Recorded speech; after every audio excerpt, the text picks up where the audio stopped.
सियासी हालात पर और आने वाले हिंदुस्तान के मुस्तकबिल पर गुफ्तगू हो रही है। अपने चेहरे से जो जाहिर है छुपाएं कैसे, अपने चेहरे से जो जाहिर है छुपाएं कैसे, तेरी मर्जी के मुताबिक नजर आए कैसे। घर सजाने का तसव्वुर तो बहुत बात का है, पहले ये तय हो कि इस घर को बचाएं कैसे।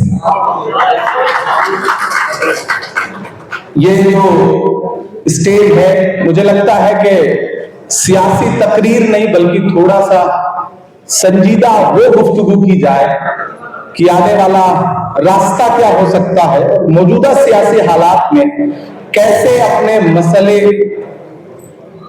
पुरजोर तरीके से सियासी ऐवानों में रखे जा सकते हैं।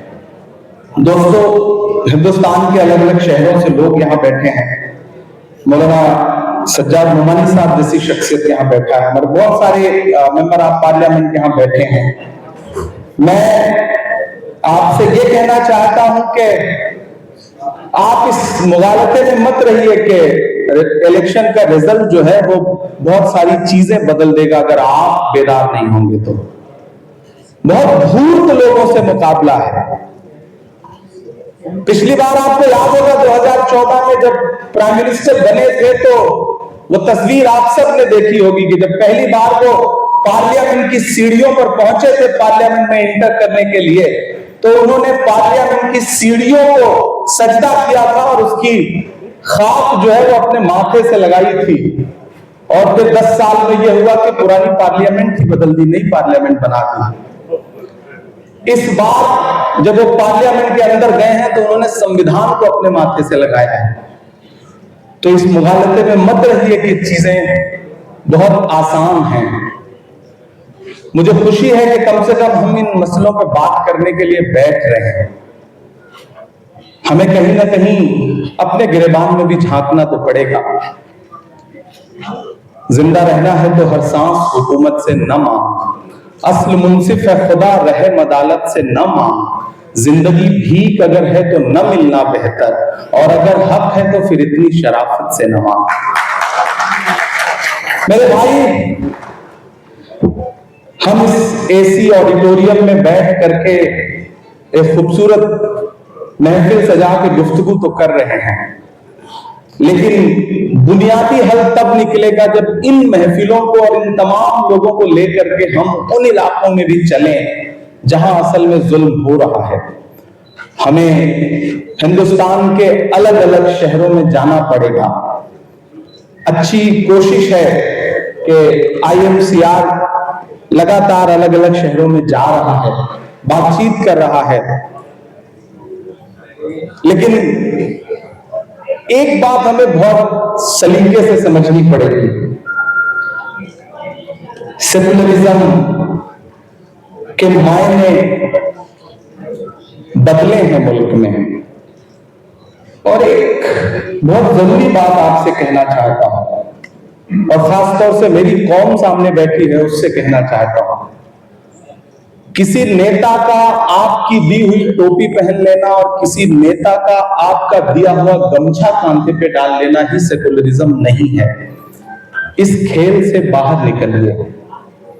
अपनी टोपियां जो इतनी मियारी हैं उनको सियासी लोगों के सरों पर पहनाना बंद करिए। आप उन्हें किसी महफिल में एक बार टोपी पहनाते हैं, फिर वो आपको अगले 5 साल टोपी पहनाते हैं। इस खेल को समझिए। मेरी गुजारिश है आपकी। सेकुलरिज्म का मतलब ये नहीं कि कोई आपकी टोपी पहन ले तो आप खुश हो जाए। हमारी कौम खुश हो जाती है। हमारा गमछा कोई अपने कंधे पे डाल लेता है तो हम खुश हो जाते हैं। हमें हमारे अफ्तारियों में आकर के कोई एक खजूर खिला देता है तो हम खुश हो जाते हैं। नहीं, सेकुलरिज्म का मतलब यह है कि इमरान प्रतापगढ़ी की पहचान के साथ सामने वाला तबका कबूल करे, और हम सामने वाले तबके के नेताओं को, वहां के समाज को उनके पहनावे और उनकी पहचान के साथ कबूल करें। ये बदलाव हमें अपने माशरे में लाना पड़ेगा, अपने समाज में भी लाना पड़ेगा, उसे बेदार भी करना पड़ेगा। मैं कोई सियासी गुफ्तगू नहीं करना चाहता, बस ये कह रहा हूं कि बहुत सारे मसले ऐसे हैं जिनके लिए सिर्फ सियासत से उसका हल नहीं निकलेगा। मैं नवाज साहब के करीब में बैठा था, मैं संजय साहब को सुन रहा था। संजय भाई ने एक बात ये कही था कि जब 1992 का हादसा हुआ तो सबसे पहले इरफान मेरे घर पे जाके खड़ा हुआ, जिसने ये कहा कि मेरी लाश पर से गुजरना पड़ेगा। तो हमें ऐसे इरफान के साथ साथ हमें बहुत सारे ऐसे संजय सिंहों की भी जरूरत हो कि जब इमरान प्रताप गढ़ी का घर ऐसी किसी मुश्किल में आए तो तमाम संजय सिंह खड़े हो सके, जो ये कह सके कि इमरान के घर की एक ईंट को नुकसान पहुंचाने से पहले तुम्हें हमारी लाश पर से गुजरना पड़ेगा। ये जब तक नहीं होगा तब तक चीजें नहीं बदलेंगी। मेरे भाई, मैं हिंदुस्तान के अलग अलग शहरों में गया, कैंपेन किया। आज जो रिजल्ट है, कम से कम उससे एक चीज जरूर हुई है कि हिंदुस्तान के अलग अलग शहरों से लोग फोन करके कहते हैं कि हमने थोड़ी सी सुकून की सांस जरूर ली है, लेकिन इसका यह मतलब नहीं कि आपकी लड़ाई खत्म हो गई है। और एक सियासी पार्टी में हूं मैं, एक ऑर्गेनाइजेशन को हेड कर रहा हूं, देश की पार्लियामेंट में हूं। मेरे बुजुर्गों को भी एक बात समझनी पड़ेगी कि दुनिया के हर मुल्क की सियासत 25 साल में एक नया शेप लेती है, 30 साल में एक नया शेप लेती है। हिंदुस्तान की सियासत पिछले 25 सालों में एक नया शेप ले चुकी है।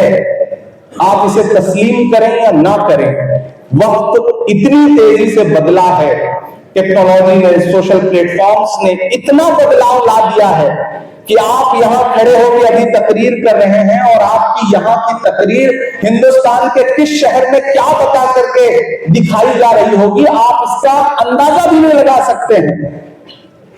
तो मैं अपने बुजुर्गों से एक बात ये कहूंगा कि मुझे खुशी है इस बार पार्लियामेंट में कुछ नए और नौजवान चेहरे जीत करके आए हैं। जियाउर रहमान बर्क साहब आए हैं, इकरा आई हैं, आगा साहब बोल रहे थे, ऐसे तमाम नए चेहरे जीत करके आए हैं। मुझे अपने बुजुर्गों से ये कहना है कि हम सब बहुत कम उम्र है हमारे पास तजुर्बे बहुत कम है, लेकिन अब हम वहां पहुंचे हैं तो हमसे काम लीजिए, हमें अपने पास बिठाइए, हमारे कंधों पर जिम्मेदारियां डालिए, क्योंकि हमारे कंधे नए हैं और ज्यादा बोझ उठा सकते हैं, इसमें कोई दो राय नहीं है। आप हमारे कंधों पर जिम्मेदारियां डालिए और कम से कम जितने भी माइनॉरिटीज के, क्योंकि माइनॉरिटीज के इश्यूज पे बात हो रही है, जितने भी माइनॉरिटीज के मेंबर आप पार्लियामेंट जीत के आए हैं, ऐसी एक तरकीब निकालिए कि किसी शाम वो एक साथ चाय पर तो बैठ सके, ताकि तमाम सियासी दलों को ये लगे कि ये एक हैं, इनके मुद्दों पर हमें बोलना पड़ेगा, नहीं बोलेंगे तो ये मिल करके सवाल खड़ा करेंगे। ये आपको करना पड़ेगा।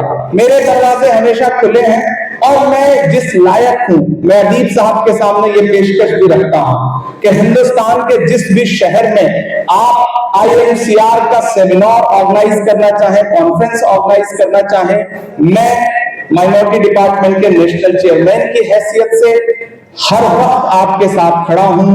पैसा, संसाधन, रिसोर्सेस, सब कुछ जहां भी आपको मेरी जरूरत लगेगी, इंशाअल्लाह मैं किसी मौके पर आपसे पीछे नहीं रहूंगा, ये आपसे वादा करता हूं। दूसरी अहम बात, बहुत सारे मुद्दे ऐसे हैं जिन्हें पार्लियामेंट में उठाए जाने की जरूरत है, लेकिन पार्लियामेंट, चूंकि अदीब साहब पार्लियामेंट में रहे हैं इसलिए इन्हें पता है कि पार्लियामेंट में 2 मिनट 3 मिनट बोलने का मौका कैसे फराहम होता है और कितनी मुश्किलों से होता है। ये जो नए लोग जीत करके आए हैं, अभी साल भर तो शायद देश आवाज भी न सुन पाए वोट लेने के बाद, क्योंकि ऐसी तरकीब रहती है कि बहुत आसान नहीं होता बोल पाना। तो हमारी आपसे गुजारिश है कि आप सब हम नए बच्चों की तरबियत करिए। जो बुजुर्ग हैं, देखिए सियासत से ही अकेले हल नहीं निकलेगा, ये एक सच्चाई है। हर वफा जिंदगी जावेद नहीं होती है, दिल का हर जख्म कहीं दिल का कमल बनता है। जब शहंशाह भी हो, इश्क भी हो, दौलत भी, तब कहीं जाके कोई ताजमहल बनता है। तो अगर ताजमहल बनाने हैं तो बहुत सारी चीजों को इंटरकनेक्ट करना पड़ता है। RSS ने क्या किया, क्यों इस पॉलिटिकल सिनेरियो में RSS को आप, उनकी कामयाबियों को आप तबसरा करिए तो आप ये पाएंगे कि उन्होंने एक काम किया, उन्होंने जुडिशरी हो, मीडिया हो, ब्यूरोक्रेसी हो, पॉलिटिक्स हो, अलग अलग जगह के लोगों को इंटरकनेक्ट किया है। इससे इनकार करिए या ना करिए, हमारे साथ क्या है, हम एक दूसरे के साथ चाय पीने को तैयार नहीं है, हम एक दूसरे की तारीफ सुनने को तैयार नहीं है। हमें लगता है कि जब तक इसकी जड़ नहीं काटेंगे तब तक हमारी जगह ही नहीं बनेगी। ये एक सच्चाई है। इससे कौम को निकलना पड़ेगा, इससे समाज को निकलना पड़ेगा, और उसके लिए सबसे जरूरी है कि हमारे मजहबी रहनुमाओं को आगे आकर के इस पे बात करनी पड़ेगी। और एक बहुत कड़वी बात यहां कहकर के आपसे विदा लेना चाहूंगा। बहुत कड़वी बात है, लेकिन सुनिएगा और कोशिश करिएगा कि इसे आगे तक पहुंचाइए। हम ये तो चाहते हैं कि हमारी ईद आए तो इस देश का जो नॉन मुस्लिम लीडर है वो शानदार सी फोटो और ग्राफिक बना करके मुबारकबाद दे, हमारे त्योहारों पर वो आगे आए और हमें सेवइयां खिलाए, हमारे साथ खड़ा हो। लेकिन आपका कोई नेता अगर ईद की मुबारक होली की मुबारकबाद दे दे, और अगर वो होली में कहीं किसी सियासी मजबूरी की वजह से ही सही खड़ा हो जाए और उसके कपड़े पे एक रंग लग जाए, तो ये जो फतवे निकलते हैं, इन फतवों से भी कौम को बाज आना पड़ेगा। ये मैं बहुत कड़वी बात कह रहा हूं, ये बहुत कड़वी बात है, लेकिन आपको ये बात समझनी पड़ेगी। इस देश में कितनी पार्लियामेंट है जहां आप अकेले चुनाव जीत सकते हैं? इस बात को, इसका डेटा कलेक्ट करिए। बमुश्किल 10 से 15 सीट निकलेंगी जहां आप अकेले चुनाव जीत सकते हैं। बाकी कैसे जीतेंगे? आपके साथ कौन सा समाज है जो आपके साथ कंधे से कंधा मिला करके खड़ा है? उसको बांटने की बहुत सी कोशिशें तो हुई है पिछले 70 साल में, लेकिन जोड़ने के लिए हमने 70 साल में क्या किया है? आपको ये तो समझना पड़ेगा, इस पर बातचीत तो करनी पड़ेगी। नहीं करेंगे तो ऐसे ही महफिलें जुटाइए, लोग आएंगे, लंबी लंबी तकरीरें करेंगे, हासिल नहीं निकलेगा। ये बात मान लीजिए, मेरी उम्र बहुत कम है, लेकिन मैं इस उम्र में जितना मैंने जिंदगी को जिया है उस बुनियाद पर आपसे ये बात कह रहा हूं। बहुत सारी बातें ऐसे हैं जिन्हें बहुत सारे सियासी प्लेटफॉर्म से लोग नहीं बोल सकते, उसके लिए प्रेशर ग्रुप की जरूरत होती है। मैं चाहता हूं वैसा प्रेशर ग्रुप जनरेट हो। पिछले दिनों जब सुनहरी बाग का मस्जिद का मुद्दा खड़ा हुआ, मैं जावेद साहब यहां बैठे हैं, ये मेरे पास आए और उन्होंने कहा ये सिचुएशन है, मस्जिद ढहा दी जाएगी। मैंने कहा मेरा काम यह है कि मैं इस मुद्दे को पार्लियामेंट में उठाऊंगा, आपका काम यह है कि आप इसके लिए बेदारी करिए, लोगों को बेदार करिए। और तीसरी सबसे बड़ी जरूरत यह है कि एक ऐसा ग्रुप बनाइए, एक ऐसा सोशल ग्रुप बनाइए, एक ऐसा व्हाट्सएप ग्रुप बनाइए कि जब कभी सुनहरी बाग मस्जिद के सामने बुलडोजर खड़ा हो तो एक मैसेज पर 200 लोग वहां खड़े होने को तैयार हो। मैं पहला आदमी होऊंगा जो वहां खड़ा होने के लिए आपको मिलूंगा। मैंने पार्लियामेंट में आवाज उठाई और खुशी है कि अभी थोड़ा सा मसला रुका है, लेकिन इस तरह के बहुत सारे मामले हैं जहां ना अकेले इमरान कुछ कर सकते हैं, ना एक अकेले मौलाना सज्जाद नोमानी साहब कर सकते हैं कुछ, ना एक अकेले अदीब साहब कुछ कर सकते हैं। जुगनुओं तुमको नए चांद उगाने होंगे, इससे पहले कि अंधेरों की हुकूमत हो जाए।